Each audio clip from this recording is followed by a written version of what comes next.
So, good afternoon, everybody. We will continue today on the lecture about theories of demography that I just started last Tuesday.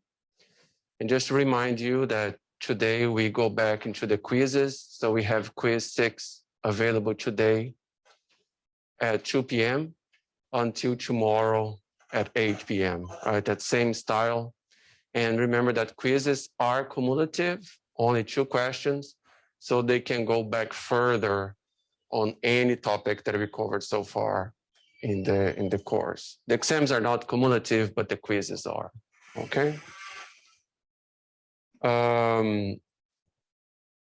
So I just showed to you so far this first slide in which I just tried to explain these major concepts for us to understand what is theory, what is a hypothesis, observation, and then whether we confirm our hypothesis by looking at the data. And what I was trying to explain in the last class is that we usually have different research strategies, and that can be applied to any science, right? Basically, if we are doing a research that was already done before, and we are trying to understand another population, another time point, or we are adding something, a new perspective in some way, but that kind of research was done before, and we want to analyze if the same can be applied to other contexts and other years, we are using previous knowledge, which is theory. And based on this previous knowledge, theory, we have preliminary answers to our questions. These are our hypotheses. And then we collect data. And based on this data, we will confirm or not our hypothesis. If we confirm our hypothesis, our work is in line with theory. If our work does not confirm the hypothesis, then our results do not confirm the theory. Whenever we have results that go against previous well-established research and theory, we have to be careful because we are challenging previous knowledge that probably was based on several different research projects. But of course, it's also good to challenge well-established knowledge, but we have to be really careful when we are challenging this well-established knowledge, and we have to use to collect reliable data. We have to be certain that the data was correctly collected and analyzed with the correct techniques, right? So that's, and this kind of perspective in which we use previous knowledge, come up with preliminary answers, the hypothesis, and try to confirm or not our theory, we are using a deduction approach or a deductive study, right? We go from the general to a special case. Usually, so in deductive studies, we start with a theory, we confirm or not a hypothesis, and this kind of analysis tend to be more quantitative. So we have these major previous studies that form this previous knowledge that we have, theory, that help us kind of foresee the answers to our questions. These are our hypotheses, our predictions. And then we collect the data. We do an experiment. In other words, if I have a research question that was not previously studied in depth, and I don't know exactly where the answer goes because I don't have well-established previous knowledge, then I usually do an exploratory study. I explore, I collect all different kinds of data. And I do observation, collecting data. And based on that data, I might see some patterns on that data. And based on these patterns, I come up with preliminary answers to form a theory. And then I go again to collect more data, and I go through all these steps again. These induction studies usually start with the data. We infer conclusions from the data, not specifically from the theory, and tend to be qualitative. But it's not like that, quantitative on one side and qualitative on the other side. For example, you might have heard from like novel research strategies in science, like data science or big data or machine learning. What machine learning does, because now we have all these powerful tools, computer tools, that we can collect a lot of data online from social media accounts, from series of websites. We can collect information from the websites and put this all together in our computer to analyze that data. This kind of analysis, it's actually an inductive analysis, because machine learning and this big data, we are collecting all these different data that's out there without a real clear preliminary answer to our question, without a really clear hypothesis, because it's a little bit of an exploratory work. There is no study done before that tries to collect all this data from these different data sets. So if I want to, for example, know opinion of people about the pandemic, and this is really new, already some surveys collected information from people, but let's say it's still really new. We don't really have a clear answer of who thinks that the pandemic is serious or not. What's the background of these people and so on.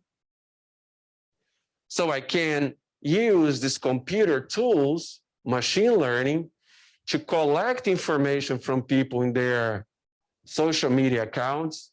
I can collect information from news media, some news media that I know that tend to lean more towards one or other side of their ideological scale. And then I can organize all this information and start to look at some patterns. These patterns will give me some preliminary answers to my question. What's the background of people who think that the pandemic is serious or not? And then I start to build up this knowledge, this theory, but since it's still really novel, I will have to go again and collect more data. In that case, this machine learning approach, the big data approach, it's inductive, because we are doing exploratory work. We are just getting a bunch of data and look at patterns, right? So in this example, this study, it's inductive and it is quantitative, not necessarily qualitative, okay? So that's just to show that there is not just like one or the other kind. There is some variation in the kind of studies that we can do in science, but overall, we have to be rigorous. We have to collect data and have a specific method and follow those strategies. And after we come up with the answers, we have to say exactly how we collect the data and how we did the analysis, which techniques we use to analyze the data, okay? So this is overall theory, hypothesis, in both these deduction and induction approaches. In terms of population studies itself, I'm just gonna show you here some brief comments that are done in the course textbook by Poston and Bouvier about the first scientists who started to think about population studies. So Ryder, 1964, he wrote that population is an aggregate of individuals defining spatial and temporal terms. And that's still kind of the way that we think of population, right? We think of population as that specific group of people in a specific time point, but also in a specific location. Am I analyzing people who live in Brazos County, in Texas, in southern US, in the US, in the American continent, right? So we have to have a specific spatial subdivision. The spatial subdivision can be really large, such as the example that I just gave. The population model is both microdynamic and macrodynamic. The reasons that people, let's think about the demographic components, mortality, fertility, migration. The reasons that people die earlier or later are more susceptible to have some diseases or not. The reasons why people have more or less children. The reasons why people tend to move more within countries or between countries. Those reasons can be individual, my individual characteristics, socioeconomic, demographic characteristics, cultural characteristics, but also can be an influence of the environment, an overall economic crisis will make me try to move to other places that have better work conditions. An overall pandemic with all these lockdown measures that we had in this previous year will make people move less from one country to the other. So they are macro, more aggregate level factors that influence us in our decision to have more or less children, to migrate from one place to the other, or to be more likely or less to die for specific causes. Lotka, he makes a decision between the persistent of the individual and the aggregate. Human beings die while the population aggregate does not. Individuals continue entering to replace those existing. So that's that idea that, yeah, we have a population that's formed by a series of individuals, and we want to understand their lives at the individual level, but we also have to understand that individuals have a specific overall limit, the amount of time that they will live, and they will be replaced by other individuals, and the population will keep going on. Of course, the way that we structure our population politically, economically, and so on might change over time, but the population is going to continue there, right? We don't expect to have an extinction of human beings anytime soon. And here in these tables, I got it from that other textbook that I already cited before by John Weeks, The Introduction to Population, in which he kind of like shows how this overall thought of how a population is, how it should be, it has been thought by human beings for quite a while. So the book of Genesis, be fruitful and multiply and fill the earth. That's a really pro-population growth perspective. Confucius, government should maintain balance between population and resources. Then it goes a little bit, hey, we can grow, but we have to have enough resources to provide to the population. Plato, population quality is more important than quantity, also more in line with a more control of population growth.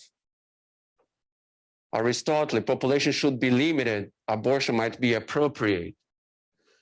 So all this discussion has been out there about population, whether population should grow, whether we should limit population growth because we have limited resources in our planet, what kind of policies or measures should be available for us to limit population size, has been there for thousands of years already, right? I don't expect you to memorize all these pre-modern doctrines. My idea here is just to show you this summary made by this other textbook, that this debate about population growth, population distribution, population and resources has been there for quite a while.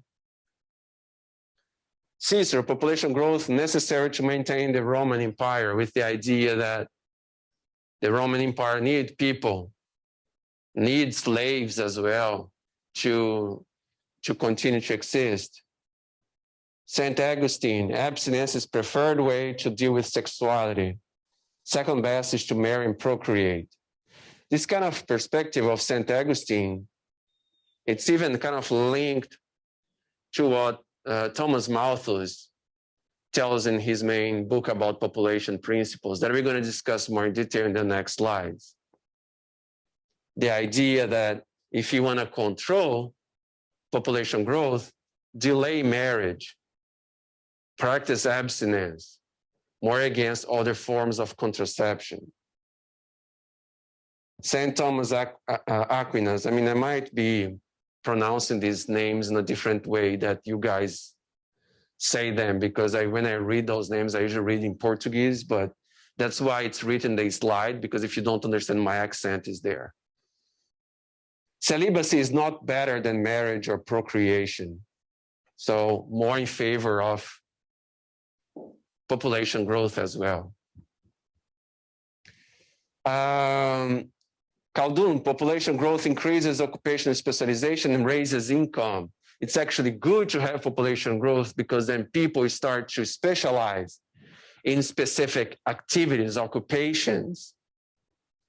And when people are more specialized in specific occupations, that increases productivity and income. See that all these ideas that have been there for thousands of years, they still influence how we think today. Mercantilism, increasing national wealth depends on a growing population that can stimulate trade, with the idea that now countries are trading with each other.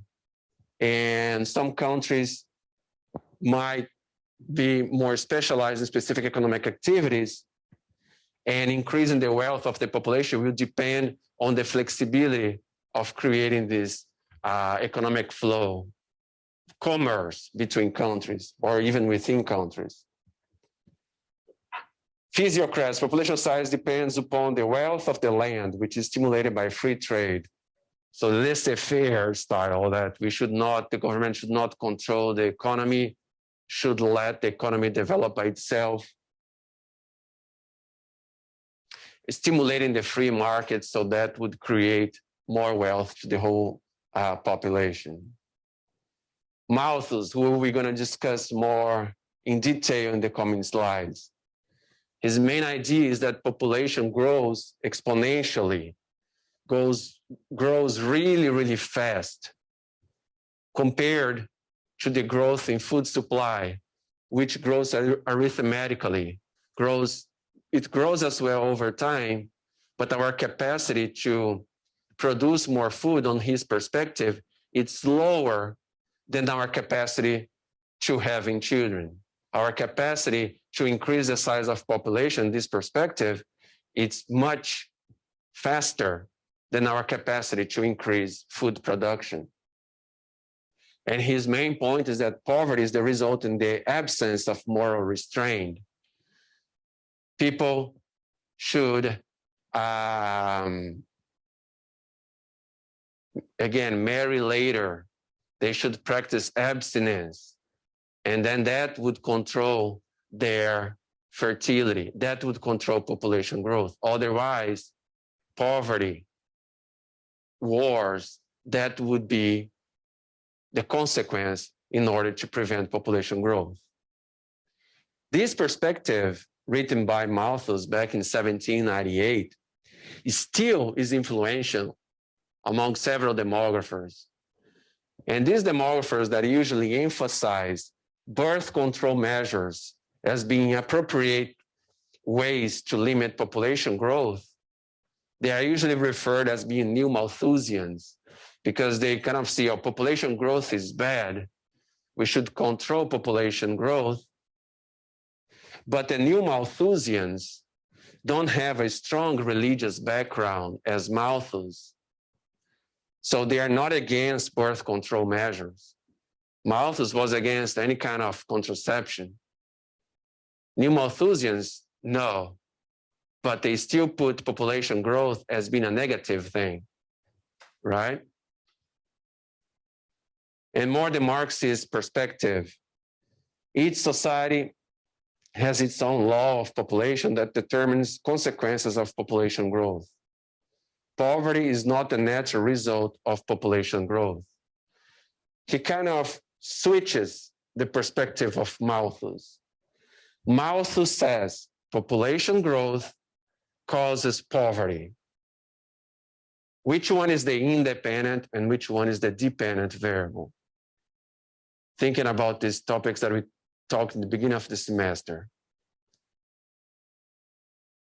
Population growth in Malthus is seen as the independent variable, the one that causes poverty.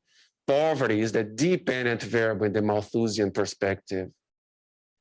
The Marxist perspective is the opposite. Poverty, inequality, lack of access of knowledge to contraception, that causes population growth, for example, in developing countries, the lack of this knowledge, the lack of access to contraception. Poverty is the independent variable that causes population growth. And that's a major distinction, because if you take the Malthusian perspective, you'd say we have to focus on limiting population growth to decrease poverty. If you center and analyze in a Marxist perspective, you say we should focus on decreasing poverty. By decreasing poverty, people will have more better education, better perspectives, and then also better access to control their fertility, and that would have an effect on reducing population growth. What a lot of people do nowadays is thinking about both perspectives. We can provide birth control measures to population in an informative way. We provide them to people, and then people decide whether they want to use it or not. But also, we should implement policies that decrease poverty and inequality in a more Marxist point of view, right? So we can think about policies that tackle this problem in both directions, right? And I'm not saying that population growth is a problem per se.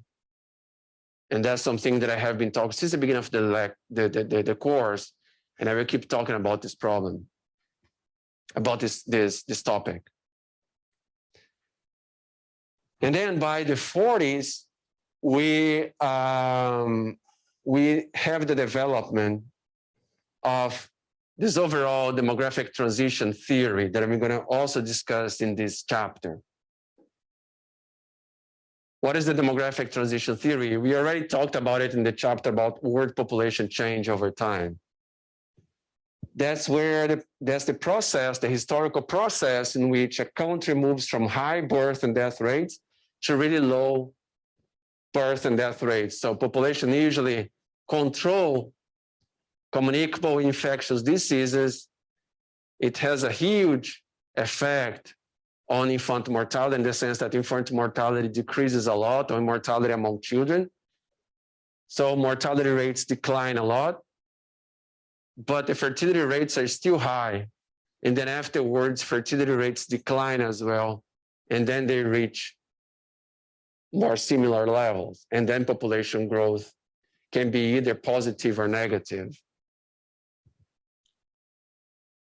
The early studies suggesting the need to reformulate demographic transition theory starts in the 60s, trying to understand all the complexity of demographic changes in the world, which can vary by country. By also the 60s theory of demographic change and response, demographic response made by individuals to population pressures is determined by the means available to them to respond. Causes and consequences of population change are interrelated, which is more in line with what I just said now about the Malthusian and the Marxist perspective, that the direction of the causality can go in both ways. So we have a reverse causality. And then we have to think about all these different policies, all different ways to intervene in a society to provide better quality of life to people. Easterlin in 1968 introduced the relative cohort size hypothesis with the idea that successfully larger young cohorts put pressure on young men's relative wages, forcing them to make a trade-off between family size and overall well-being. This is really related to the baby boom. Oh, but the baby boom was the increase in fertility right after World War II in the 40s, 50s, right? But that group of people that now it's larger in size, the baby boom cohort, they entered the labor market around the end of the 60s and early 70s. And at that time, demographers, sociologists, economists start to see that people are being affected negatively in terms of economic outcomes, earnings, unemployment, and they try to understand what's going on. And what they realize is that now the baby boom cohort is a bigger cohort, born after World War II, that got access to better education. So these people are better educated compared to previous generations. When they enter the labor market, they are bigger in size and they are better educated. So you start to see competition for good jobs among these groups, and that will have a negative effect on their earnings, on their employment rates. And this kind of study was done, the effect of the baby boom cohort on economic outcomes, by a series of different authors. And it, and more recently, the same kind of analysis has been done for developing countries, because developing countries are also experiencing, if not an increase in fertility, at least an increase in education attainment. So you might have bigger cohorts of people competing for better jobs. And that kind of competition might vary within countries. In specific countries, areas that are more developed, even though people with better education might be more concentrated there, there is a demand for that kind of population with better skills. So maybe the negative effect is going to be smaller. In less developed areas within specific countries, we might have less availability of high-paying jobs. And then better educated people might compete more with each other and have a negative effect. So this is pretty much this hypothesis that the size of the cohort has effects on economic outcomes. And this is the topic of my dissertation. So I pretty much analyzed Brazil using data from 1970 to 2000. So I finished my PhD in 2007. 2010 data was not available at that time. Afterwards, I updated the models.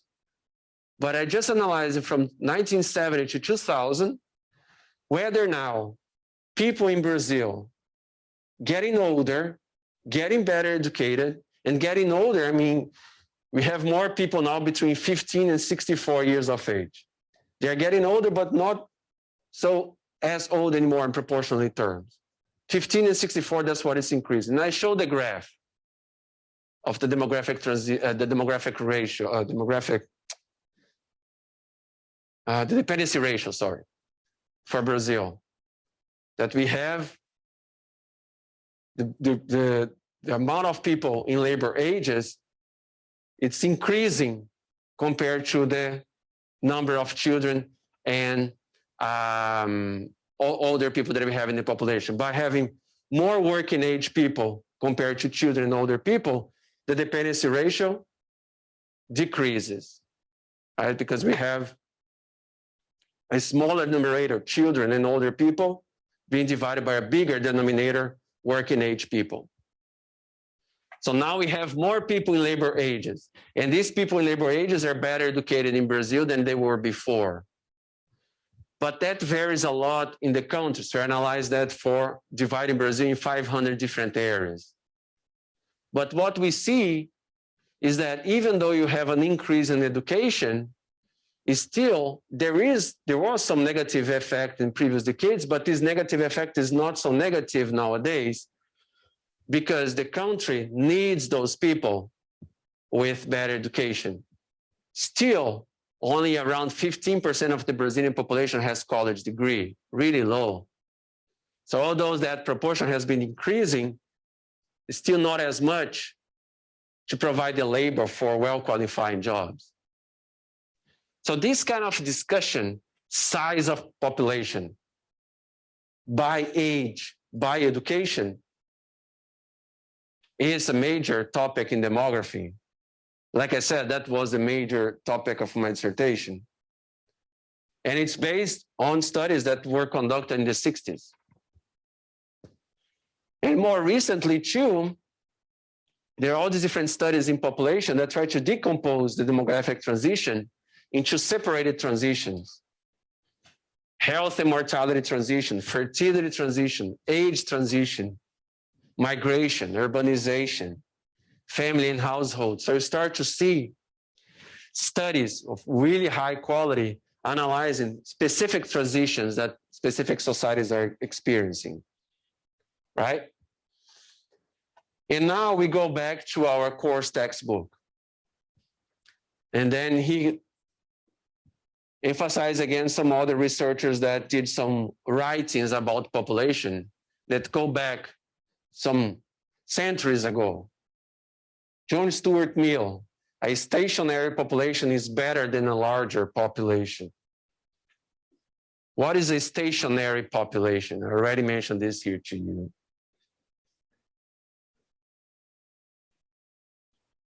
Exactly, a population that doesn't increase or decrease in size. We can have a population that has a constant positive growth or a constant negative growth. These are stable populations, a constant positive growth or a constant negative growth, stable population. The population that doesn't grow in size and doesn't decline in size, has the same size over and over the decades, is also a stable population. But that's specific, so we have three kinds of stable populations. The one with a constant positive growth, the one with a constant negative growth, and the one that doesn't change in size over time. But this specific kind here of stable population that doesn't change in size over time, over and over time, it's one kind of a stable population that's called stationary population. And John Stuart Mill's point was that we should have a better prediction of how our population is going to be to provide better well-being to our population. So we have to kind of try to aim for constant mortality and fertility rates. A large society will suffer from the growth rate of wealth, not keeping up with the rate of population increase. His point is that if we increase population too much, we will not have resources to provide to the people. Emile Durkheim, one of the classical sociologists, if you're took introduction to sociology or if you are in a sociology major, you know. Emile Durkheim, Karl Marx, and Max Weber, the main sociologists that we talk about them nowadays. I'm going to talk more in these examples here in these lectures as cited in the textbook about Emile Durkheim and Karl Marx. And what is specific about Emile Durkheim? That he categorized the societies in these two types, the mechanical and the organic. The mechanical society is the one that's small in size and has a simple division of labor, right? We don't have so much specialization within people that work outside of the household. And the organic societies, they are larger societies.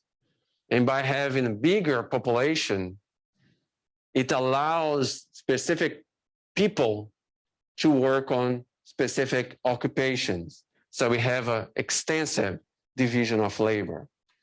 So just going a little bit more on these two perspectives, John Stuart Mill, the thesis was that, can you still hear me in the microphone? The basic thesis was that the standard of living is a major determinant of fertility levels. So the ideal state is that in which all members of society are economically comfortable rather than seeking excessive wealth. So we are comfortable, we are not seeking excessive wealth, and our size is pretty much not going to grow on this perspective, in this ideal perspective. And that will allow us to better develop in all these different areas.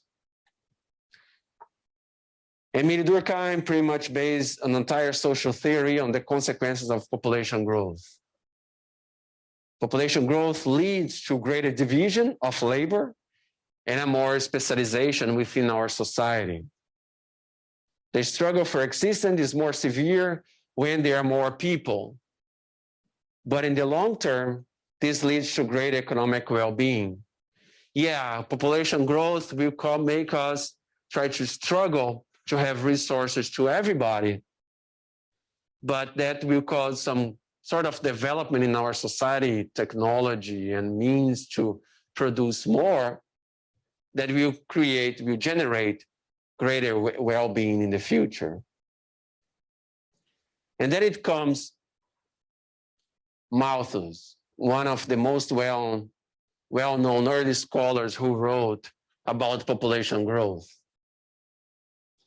This is his main book from 1798, an essay on the principle of population as it affects the future improvement of society.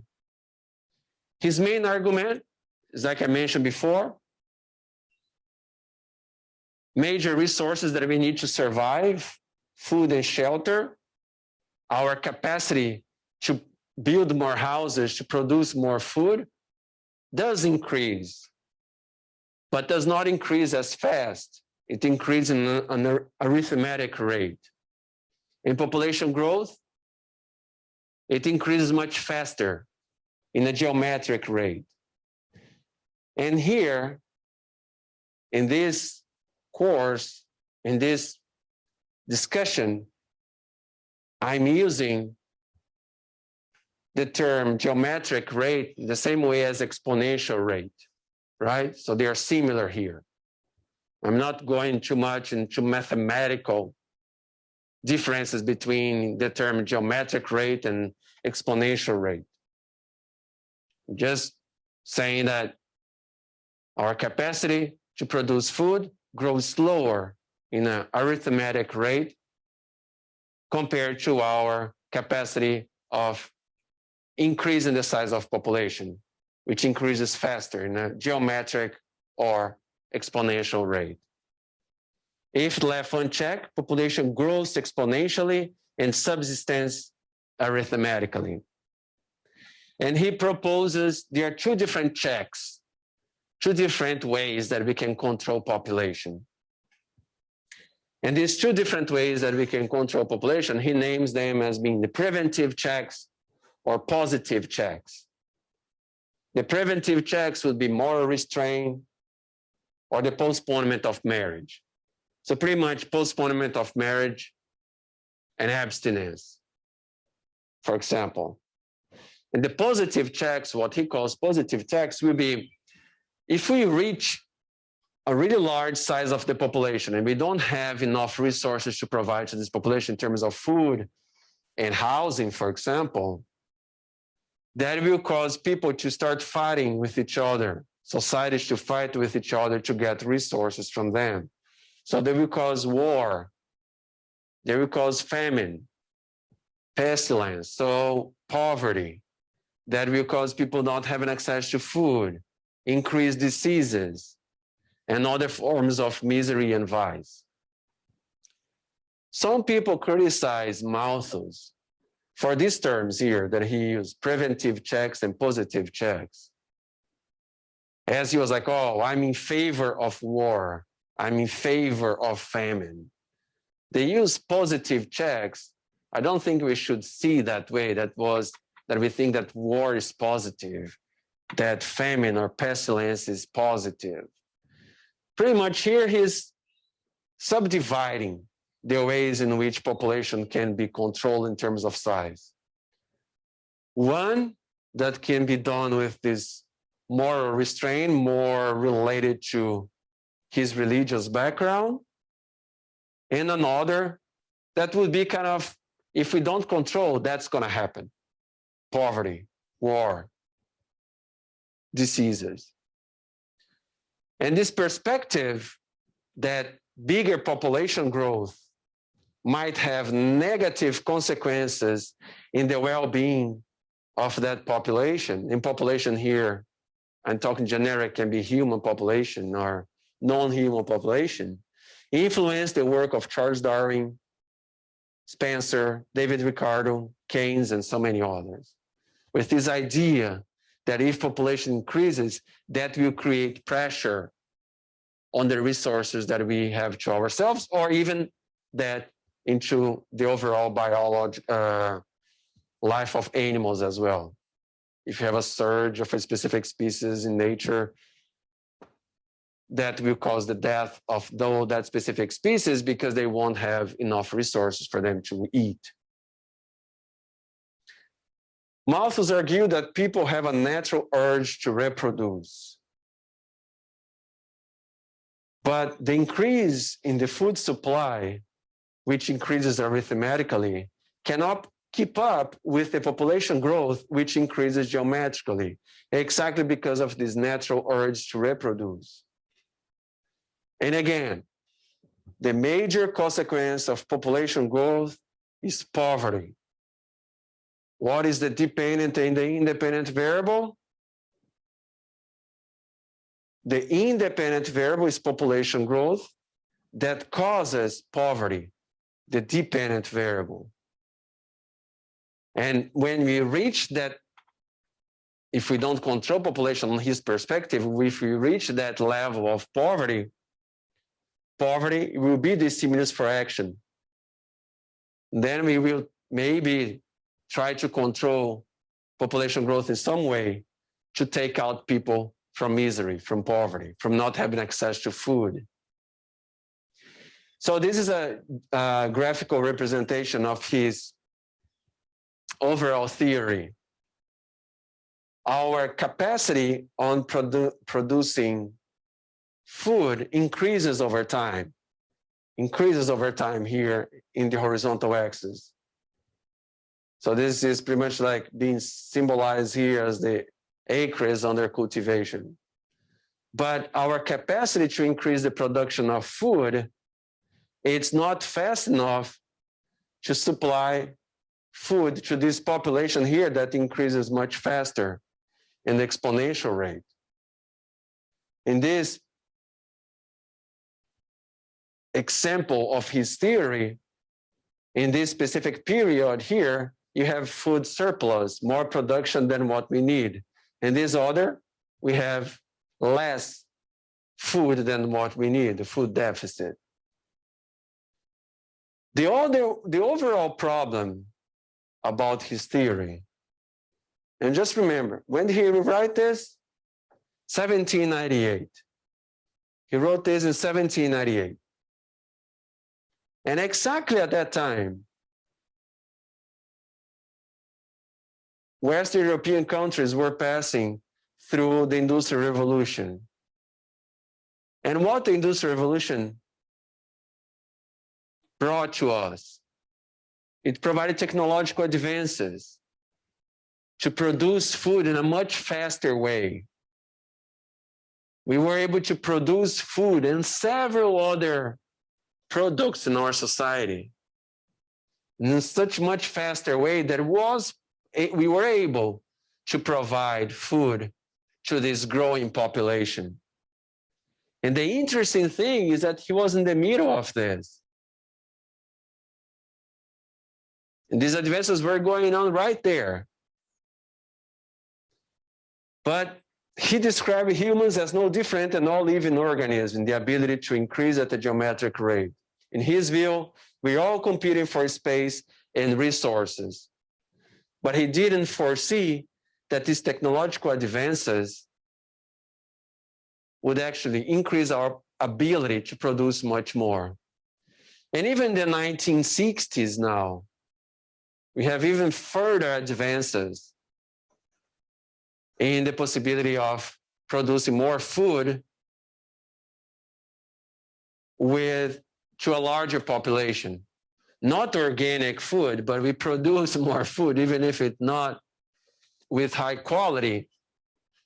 All these genetic modified organisms, all these technologies that were created in these last decades are another example of our ability to develop technology to provide food to a larger population. And Malthus' conclusion that poverty was an inevitable result of population growth was rejected by the perspective of Karl Marx and Friedrich Engels.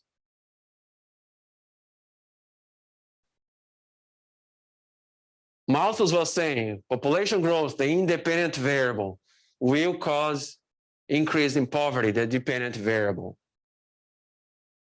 And Marx and Engels saw the exactly opposite. People in poverty not having access to a series of resources, they will tend to have higher fertility, even though it could be counterintuitive. And by having higher fertility, it increases population growth. So poverty is the cause of population growth. And also Malthus was criticized because he believed that moral restraint was the only acceptable preventive check, which were his suggestions in terms of preventive check. The preventive check that I discussed here was all related to this moral restraint, avoiding intercourse until marriage, so pretty much abstinence before getting married, and only marrying when you can afford to have children. So he was criticizing because all his theory, his population theory, his hypothesis, one of the major points was these preventive checks, and the preventive checks were really related to his religious background that avoided him to see further. And new Malthusians propose exactly that. Hey, we don't have to base a population theory on religion. We can control population growth with contraception, with other forms, right? And that's what is being suggested by family planning programs and so on until today. All the criticisms of Malthus. Some argue that he ignored the impact of contraception. He was a clergyman who didn't see contraception practices as moral. Now that contraception is much more widespread in our population, even among religious people, this theory, these preventive checks, we see them as not being really feasible to follow in our contemporary societies. But still his writings are influential, because if we think that we can in some way provide birth control or a more well-informed family planning program, increase reproductive rights of women, that is with that idea that if we provide people with these tools, this knowledge, this access, affordable, that can increase their life, their quality of life, right? So in that case, it's really fertility influencing quality of life. He never clearly defined subsistence as either food or means of subsistence, life standard. What exactly he was talking about subsistence is just food and housing. What exactly is that? And Malthusian principles were not valid for Europe or North America. With the Industrial Revolution that I just mentioned, the increase in subsistence have far exceeded the human tendency to reproduce. Technology advancements, production of food increased so much since the Industrial Revolution, and it continues to go even today. But his writings are really influential. New Malthusians agree that resources are limited, but argue that people should use birth control. So they don't have that strong religious background as Malthus had. So they say, okay, wait, maybe those preventive checks don't make sense to us anymore. But they still think that population growth is a concern, that we should limit population growth, and birth control should be a way to limit our reproduction. Paul Ehrlich, he wrote this book, Population Bomb, and more recently he wrote other books emphasizing that the human beings are not that different from other animals. And if we have too much of a population growth, that can have a negative effect.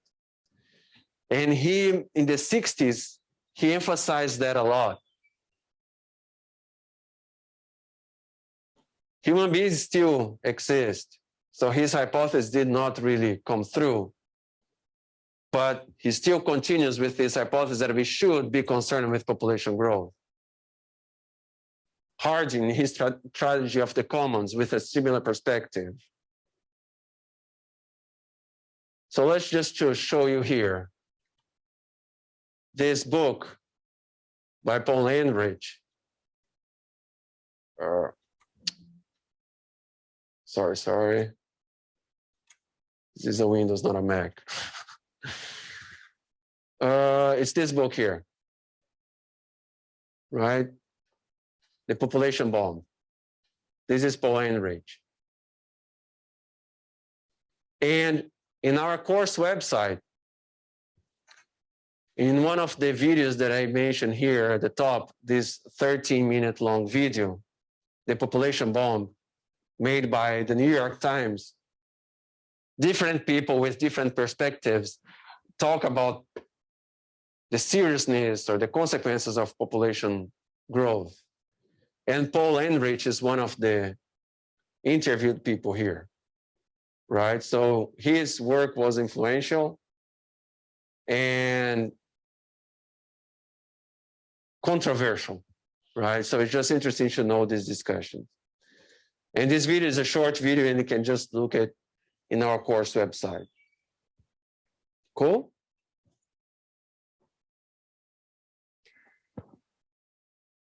And then the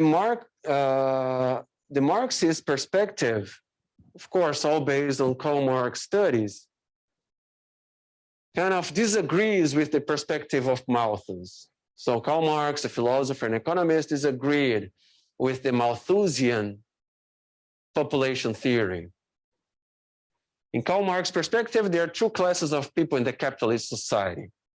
The capitalists, the ones that own the means of production, the bourgeoisie, and the workers, the ones that work for the capitalists, the proletariat. And as I mentioned before, to Malthus, population, more specific, population growth was the independent variable causing an increase in poverty. To Marx, is the opposite.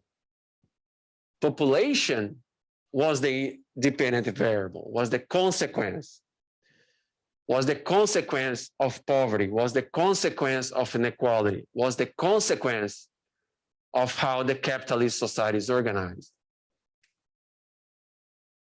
The capitalist society, with this uneven way of distributing wealth, is the main cause of poverty, not the population growth per se. Regardless of the level of fertility and population growth in a country, the bourgeoisie, the capitalists, will benefit the most on this perspective. He agrees that population growth can be a problem to supply resources to poor populations, for example, that have really high levels of population growth. And his perspective was that the potential difficulty could be regulated by the state in a communist society. How exactly the communist society would be organized, he never formulated it. And it was not his goal. His goal, he was talking about the capitalist society and why the capitalist society has so much inequality, poverty in the capitalist society is a result, historical result of how our society has been developing over the years. Right? And this perspective, the Marxist perspective, influences a lot of researchers nowadays. Economists, sociologists, all different social scientists.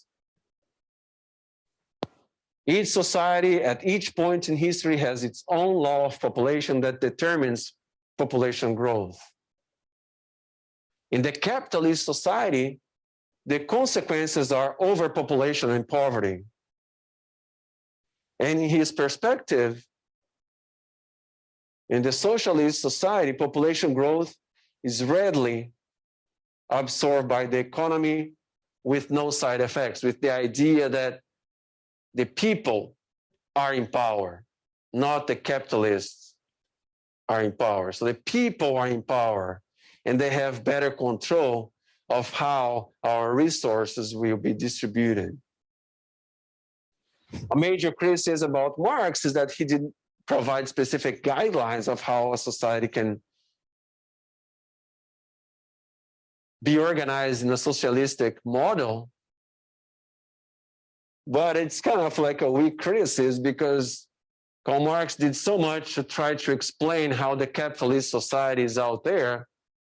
And then we should try to come up with different practices of how to create less inequality in our society.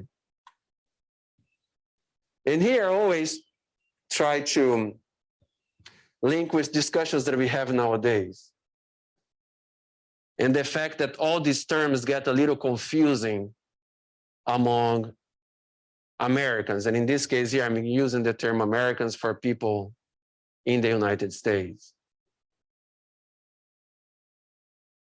Here in the US, whenever we say that we want to have increases in public policies, in a way that the government is going to try to provide resources to the population, those kind of policies are readily classified as being socialists, right? Not only by the people on the right, but also by the people on the left, which for me is surprising. So for example, when we hear Bernie Sanders or AOC calling themselves socialist Democrats, when we see the right wing criticizing them for them being socialists, if you want to have a little bit of a more successful strategy on increasing public policies in the US that will decline poverty and increase the quality of life of people, you should not use the term socialist because of all this history that the US has of the fight against communists and socialists. And the fact is, AOC, Bernie Sanders, all these guys that are calling themselves socialist Democrats, they are not socialists. There's that confusion of terms that Americans have. What they are proposing is still, and I think Elizabeth Warren, she explains that better, they are still proposing policies, but within the capitalist society, increasing taxes for rich people and getting those resources and implementing on redistribution of wealth in terms of investments in education, investments in job for people who are unemployed, investments in training for people who don't have good training, investments in public housing. All that in the US in no way is being proposed that the state should own these companies. The state should own all the schools, all the universities, all the companies that are producing resources and industries. What they are proposing is, let's get resources and implement public policies, but still we're going to have a capitalist society. Means of production are still going to be on the hands of capitalists. And that has a different name than socialism or communism. The means of production are not on the hands of the state.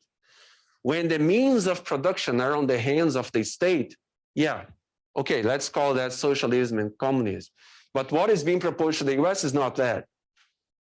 What is it is being proposed is increase the taxes on the rich to implement policies to increase the life quality of the poor population or decrease inequality in the US.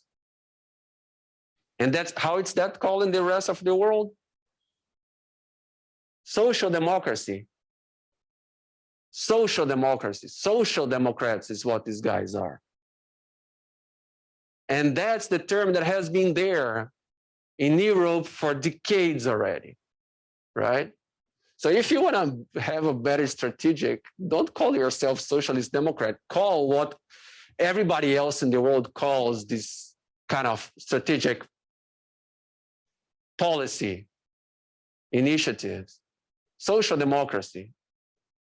And I always make the example, but that's a problem with the American society.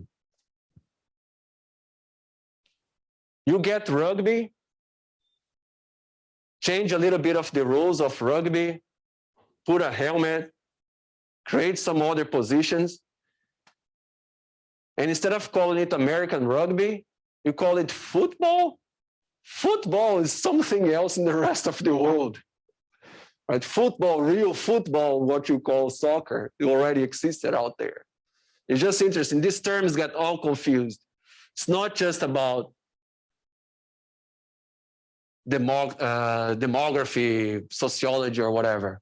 It's the whole term, like the term liberal in the US. The term liberal in the US is to classify people on the left. Liberal, as I mentioned here before in these slides, or liberalism, is more related to that topic, where did I say it here, the laissez-faire, that we should not have the government regulating the economy. We should have a society in which the economy is free market, laissez-faire. This is called liberalism. So when you call someone liberal in any other country in the world, they're not leftists. It's exactly the opposite. They are in the right wing. Liberalism has to do with economy. But here, these concepts are all messed up. I mean, I'm an immigrant, so I have to learn these concepts. But if, for your own perspective, if you're talking to someone from outside, you have to explain what you're talking about, because the concepts here are all twisted. So it's just to show you that how this debate about population growth, poverty, that was discussed thousands of years ago, and more in a systematic way centuries ago, and even more decades ago, more people trying to understand it more in depth. All these discussions are related to things that we're experiencing right now, the way that we think society, the way that we think that society should be. Demography is related to all that. Demography is a really applied social science. We analyze the data, but a good demographic study, we should really try to have recommendations, implications for public policies. has real action. And that's what I'm trying to emphasize here, linking about all these political debates that we have nowadays in society. Cool? And then in that perspective, in those tables that I mentioned to you, we start to have a more specific theory to try to explain why our societies changed over time in terms of the mortality and fertility trends. Mortality decline, and then afterwards, fertility decline. That explanation about the declines in mortality followed by declines in fertility, it's all summarized by the demographic transition theory, and is the most prominent explanation for population growth. It's also called the classic demographic transition, or the first demographic transition.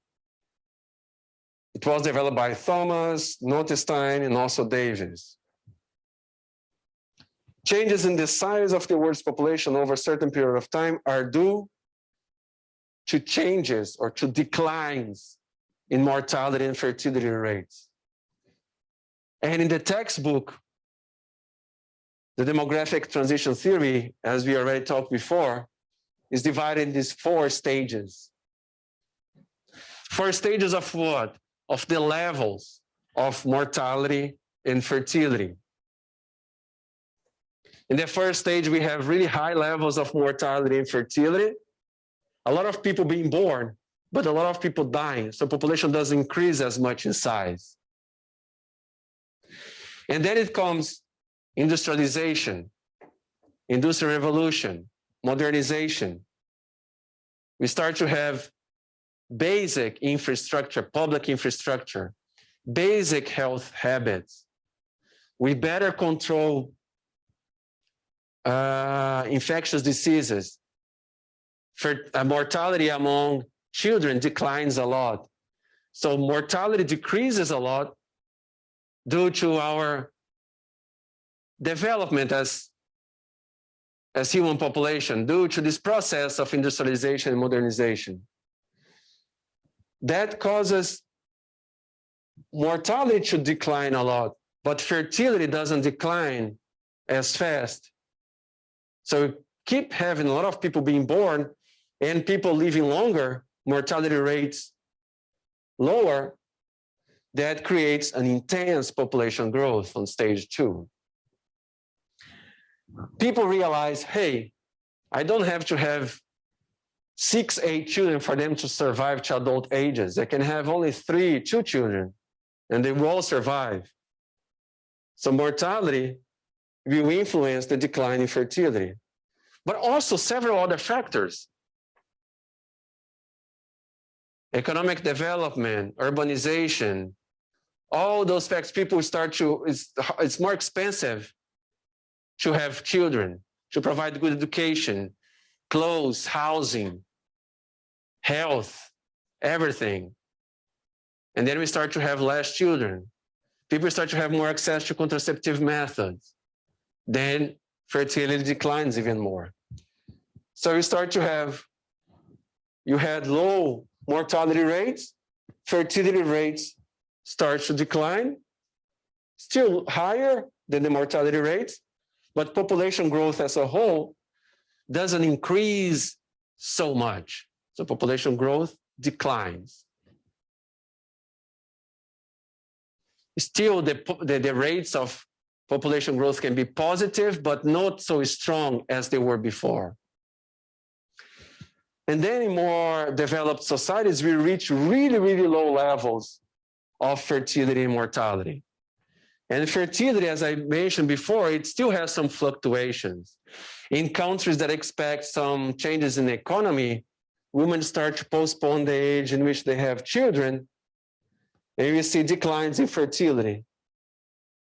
But as they reach the age that they wish to have children, then fertility might come up.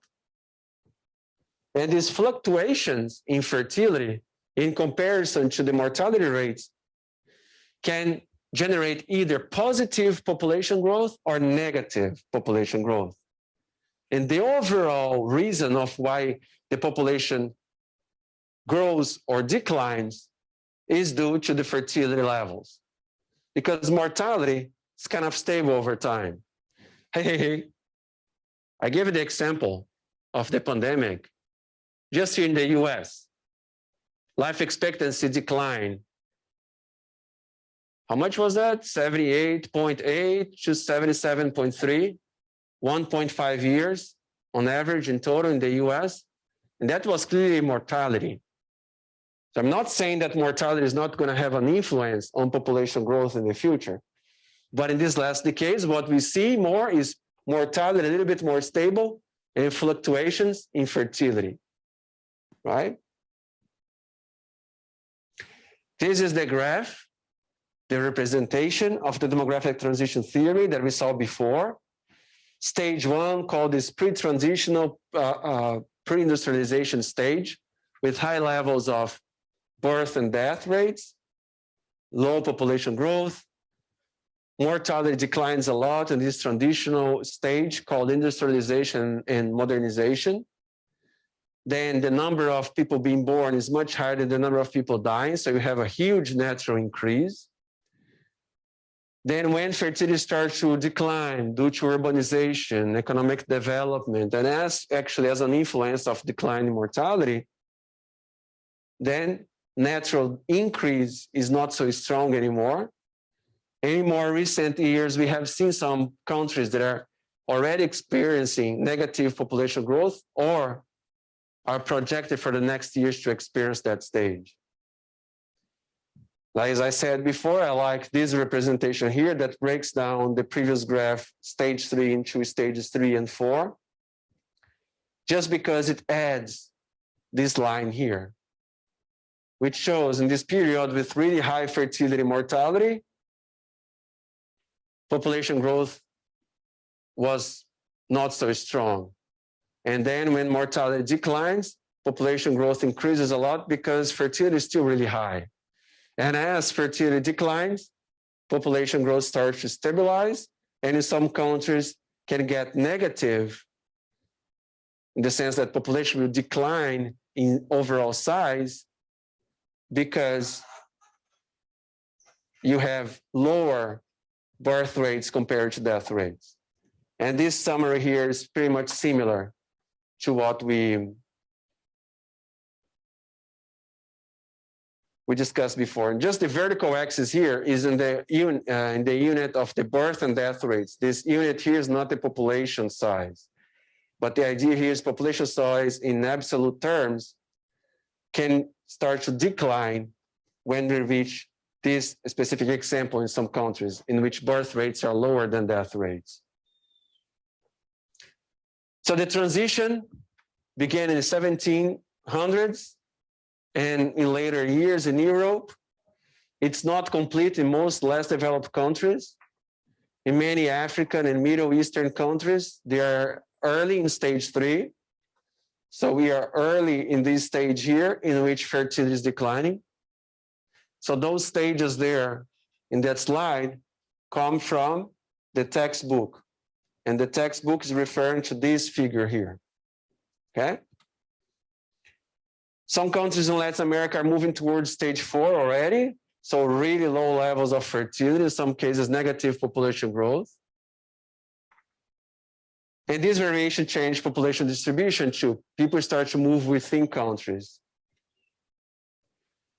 At the beginning of the 20th century, the majority of the population resided in more developed countries, but because more developed countries have been experiencing really sharp declines in fertility, throughout the 20th century, we have a high population growth in less developed countries and reversal of population distribution. So now we have more people living in less developed countries. Back in 2014, of the world population, over 83% lived in less developed countries, under 17% in more developed countries. And that was not the story at the beginning of the 20th century. And now in the 21st century, this share of the population in less developed countries will increase even more. And I showed to you in that table that I made based on the video by Hans Rosling, the increase in population size will be really high in Africa by 2050 and 2100. So these countries will keep having a bigger share of the population. 2 p.m. now. Thank you very much. Have a great weekend. The quiz is now open until tomorrow at 8 p.m. And I see you guys again on Tuesday. Thank you.